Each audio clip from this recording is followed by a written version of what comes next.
My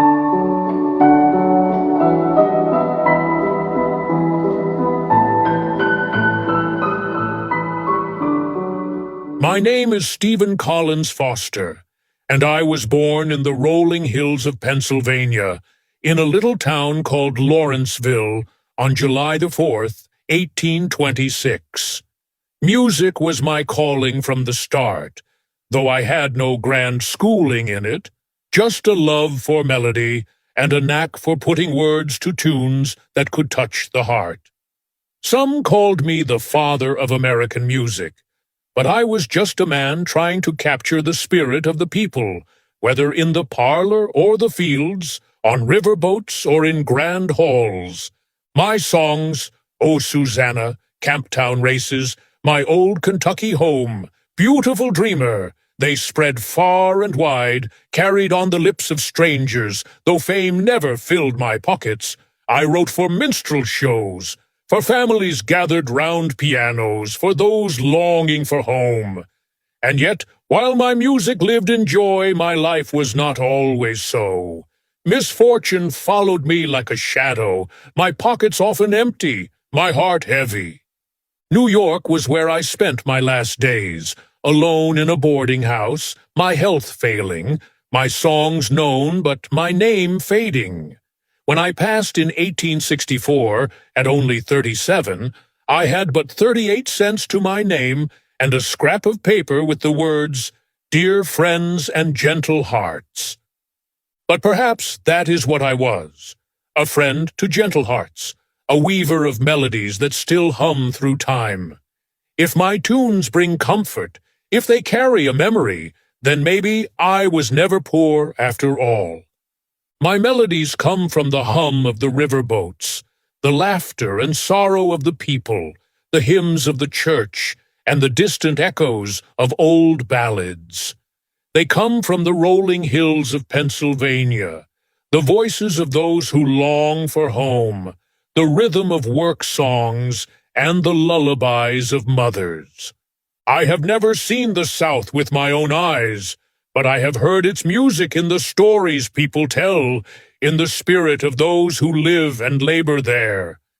My songs rise from the old Scottish and Irish airs my family sang, from the simple chords played in parlors, and from the great longing we all share, for love, for comfort, for something familiar in a world that moves too fast.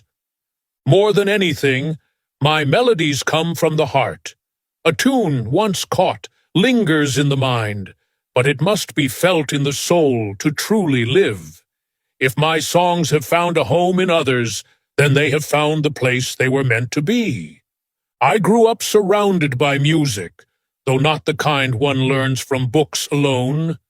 In our home, my older sisters played the piano, filling the house with hymns and parlor songs. My brother brought home the sounds of the world, Scottish and Irish ballads, lively jigs, and the melodies of the theater. Beyond our door, music drifted in from the streets, from riverboats rolling down the Ohio, from fiddlers and banjo pickers at country dances. I heard minstrel tunes with their rhythms borrowed from African and folk traditions, played in traveling shows. The churches rang with sacred harmonies, and the fields carried work songs that told stories of hardship and longing. In those days, music was not just for concert halls, it was for the hearth, the campfire, the gathering of friends. It was played by the wealthy on fine pianos and by the poor on homemade fiddles. It belonged to everyone. And as a boy, I listened and learned until I found my own way of setting those melodies free. My brother Morrison was 12 years older than me, almost like a second father in some ways. He was the one who brought the wider world into our home, books, music, ideas. He had a sharp mind for business and politics, but he also had a love for culture and education. I suppose you could say he was my first patron, the one who encouraged me when others might have told me to pursue something more practical. When I was still a boy, Morrison went off to fight in the Mexican-American War, and I was left to my own music. But even from afar, he remained an influence. Later, he helped me publish my first songs, guiding me as best he could. Yet, we were different men. He had ambition for business. I had ambition for melody. We had our share of distance, of misunderstandings, as brothers often do. He wanted me to take better care of my affairs, to make something stable of my talent. But I was always chasing the next song, the next feeling. In the end, I think he saw my genius, but he also saw my weakness, how I let fortune slip through my fingers. He did what he could for me, though I fear I was always just out of reach. My hometown of Lawrenceville, Pennsylvania, was just outside the growing city of Pittsburgh. It was a small town, but already bustling with industry, its streets filled with the scent of iron and coal, its rivers alive with the movement of steamboats and barges. The Allegheny River flowed nearby, carrying goods and people westward, connecting us to the wider world. The town itself was a mix of old and new, where fine brick houses stood beside wooden shops, and the clang of the blacksmith's hammer echoed alongside the ringing of church bells. My father, William Foster, was among its early settlers working in business and politics, and our home was one of books, music, and conversation. Beyond the streets, the hills rolled green in the spring, and the winters came cold and sharp. It was a place of industry, ambition, and change, a place where a young boy could listen to the sounds of the world passing by, and dream of setting them to music. My father, William Foster, came from Virginia, born in the Tidewater country where history and tradition ran deep. He was a man of business and politics, once prosperous but never quite able to hold on to fortune. He served in the War of 1812, and later tried his hand at many ventures, always chasing success, but often finding misfortune instead. My mother, Eliza Cleland Tomlinson Foster, was from Delaware, raised with a strong sense of faith and family. She was the heart of our home, kind, patient, and ever watchful over her children. It was from her that I learned the hymns and melodies of old, the songs sung in parlors and by firelight. My family's roots stretch back across the Atlantic, carried over by those who sought new opportunities in a young and growing land.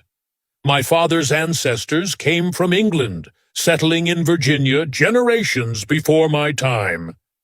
They were part of that old stock of early American families, men of enterprise and service, shaping the course of the colonies as they became a nation. My mother's family, the Tomlinsons, also traced their lineage to England, though by the time of my birth they had long been settled in Delaware.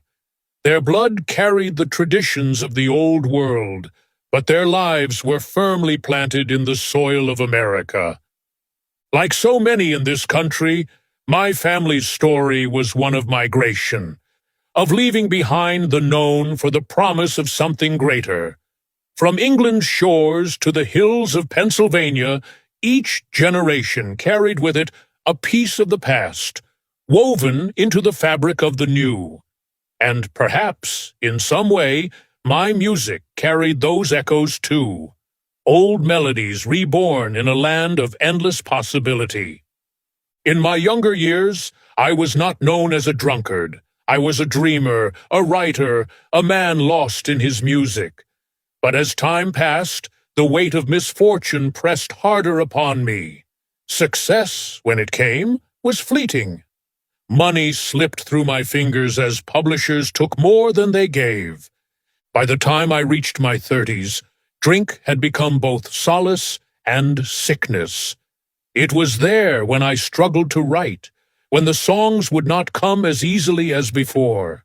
It was there when my wife, Jane, and I drifted apart, when my health began to fail, when the world seemed to move on without me. Perhaps I drank to ease the loneliness, or to forget the promises of fortune that never quite came true. But in the end, it did not soothe me. It only took me further from the life I had once hoped to live. I met Jane McDowell in Pittsburgh. She was a fine young woman, full of life and charm, with a beauty that inspired one of my most beloved songs, Jeannie with the Light Brown Hair. Though the song came later, it was written with her in mind, for she was the Jeannie of my heart. Jane came from a respectable family, and in many ways she was stronger than I. Where I was lost in melodies and verses, she was grounded, practical. We married in 1850, full of hope for a happy life together. But as time went on, my struggles with money, with work, with drink, all these things took their toll. We had a daughter, Marion, but even the joy of fatherhood could not keep my troubles at bay. Our marriage was not an easy one. There were long separations, misunderstandings, and disappointments. Jane left me for a time, weary of my inability to provide. And though we reconciled in the end, the years had worn us both down. She was a good woman, a patient one, but I fear I gave her more sorrow than song. When I wrote O Susanna in 1847, I wanted something lively, something that would make people tap their feet and smile. No, there was no single Susanna, at least not one of flesh and blood. She was born from melody and imagination, a name that fit the rhythm and spirit of the song. It was never meant to be a ballad of true love, nor the portrait of a real woman, but rather a song of movement and joy, of travel and adventure, much like the country itself at that time, ever pressing westward. Some say she was inspired by a girl I knew, but if that were true, her name is lost to memory. What remains is the song, sung by countless voices over the years, a tune as free as the wind. And in that way, Susanna became real, not as a single person, but as a spirit carried in music, a name that belongs to everyone who sings her song. Ah, the Glendy Burke. Now that was a name that belonged to something real. There was indeed a steamboat by that name, a fine vessel that once traveled the Mississippi, carrying goods and passengers through the heart of the country. I wrote the Glendy Burke as a lively riverboat song, meant to capture the energy and movement of those great steamers that kept the waters alive with song and commerce. The Mississippi and Ohio rivers were the veins of America in my time, and the boats that sailed them were full of stories, of captains, deckhands, travelers, and dreamers. The real Glendy Burke was named for a businessman, Glendy Burke, from New Orleans, a man of trade and enterprise. Whether he ever knew his name had found its way into song, I cannot say. But his steamboat and the spirit of those river days live on in the tune. So yes, the Glendy Burke was real, though the song made her something more, an anthem of movement, of journeying ever onward, much like my music itself. Massa's in the cold, cold ground was a song of mourning, a lament sung from the perspective of enslaved people grieving the death of their master. I wrote it in 1852, and though it was composed in the minstrel tradition, it carried a sorrowful tone, more reflective than some of my earlier, livelier works. I sought to capture the feeling of loss, of change, and of the passage of time. The song speaks of an old master who has passed away, and those who worked his land now remember him with a kind of sentimental reverence. Whether that sentiment was realistic or merely part of the minstrel style of the time is a question that lingers. I never saw the South with my own eyes, but through music I tried to paint a picture of its songs, its people, and its emotions as I imagined them. Massa's In the Cold, Cold Ground was not meant as a song of politics, but as one of sadness, of how death, no matter who it claims, leaves behind a quiet emptiness. Swanee River, originally titled Old Folks at Home, is in fact a real river, though I had never seen it when I wrote the song. It flows through Georgia and Florida, winding its way to the Gulf of Mexico. When I was composing Old Folks at Home in 1851, I wanted a river name that carried a certain musical quality, something that evoked nostalgia and longing for home. I first considered the Pee River, but found it lacking the right melody. My brother Morrison, always eager to offer advice, found the name Suwannee on a map of Florida, and suggested it instead. I shortened it to Swanee to better fit the rhythm of the song. Though I had no personal connection to the river, the song gave it a life beyond its waters, turning it into a symbol of home and memory for many who heard it. And so, in a way, Swanee River became more than just a place on a map. It became a place of the heart, where dreams of the past still flow like a gentle current. My songs found their way into many places, carried on the voices of those who sang them. They were played in the parlors of fine homes, where families gathered around the piano to sing Beautiful Dreamer or Jeannie with the Light Brown Hair. They echoed in concert halls where trained musicians gave them grand arrangements. But my music was not just for the elite. It was sung in taverns and on street corners, on riverboats drifting down the Mississippi, and in the camps of weary travelers heading west. Soldiers hummed them in the quiet of the night, and workers sang them to pass the long hours of labor. And, of course, many of my songs were performed in minstrel shows, where traveling troupes entertained audiences with lively tunes and exaggerated portrayals of Southern life. It was through these minstrel performances that many of my songs first reached the public, spreading far beyond Pittsburgh, far beyond the North, even into the very South I had never seen. My music lived wherever people gathered, wherever voices joined in song, whether in joy, sorrow, longing, or laughter.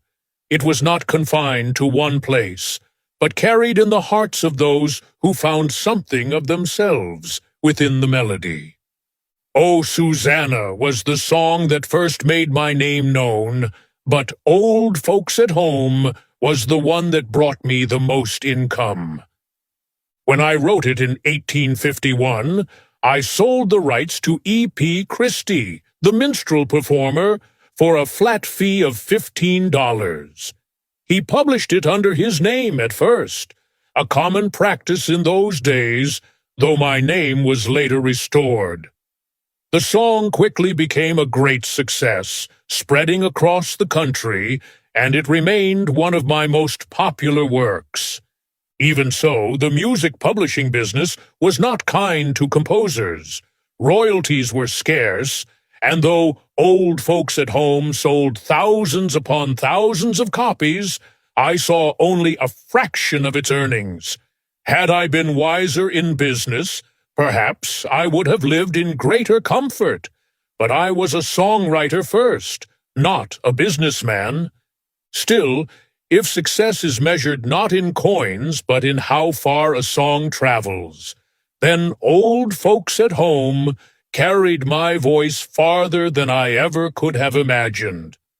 My last song was Beautiful Dreamer, though I did not live to see how far it would travel. It was published in 1864, the year of my death, and I like to think of it as a farewell, though I did not know it at the time. Beautiful Dreamer was different from the minstrel tunes and lively songs that had once made my name. It was quiet, wistful, a song not of revelry, but of rest. It spoke of a dreamer, undisturbed by the troubles of the world, waiting for the morning light to bring peace. I wonder now if I was writing to myself, to the man I had become, weary and longing for something beyond the struggle. It was not the kind of song that made great fortunes, nor did it stir armies or fill concert halls, but it was gentle and true, and perhaps that is why it endured. If my life had been full of hardship, my final song was a whisper of something softer, a melody not for grand applause, but for those quiet moments when the world fades and only the music remains. The Civil War was a storm that shattered the nation, and like so many others, I did not escape its reach. My songs had once traveled freely across the land, sung in parlors and on riverboats, from north to south. But as the country split in two, so too did the spirit of music. It no longer united, but became a tool of division, of rallying cries and laments for a broken land. Many of my songs had been embraced in the South, especially My Old Kentucky Home, which some mistook as a song of fond nostalgia rather than a quiet lament against slavery. And yet, I had never set foot in the South. I was a son of Pennsylvania, of the North, and when the war came, my loyalties remained there. But while the war brought patriotism and fervor to many, it brought hardship to me. My style of music, so popular before, was fading. The nation no longer had the same taste for sentimental ballads or minstrel tunes. It was now a time of martial music, of anthems for battle. I tried to write war songs, even publishing We Are Coming, Father Abraham, but I could not capture the fire of war the way I had captured the melancholy of home and longing. The war also deepened my struggles. I had long battled poverty, but as times grew harder, so did my circumstances. My songs no longer brought the income they once did. Publishers took advantage, money was scarce, and my health was failing. My wife, Jane, and I spent more time apart, and the loneliness weighed on me. By the time the war neared its end, I was living in a boarding house in New York, nearly destitute. In 1864, I suffered a fall, a terrible injury that left me weak and fading. I died with little to my name but a scrap of paper that read, "Dear friends and gentle hearts." So, in truth, the war did not lift me up. It swallowed me as it did so many. But my songs lived on, carried by soldiers, by families, by those who still found something in them worth singing. And perhaps that is all a songwriter can ask for, to be remembered not for the hardships, but for the echoes of a melody that still lingers after he is gone.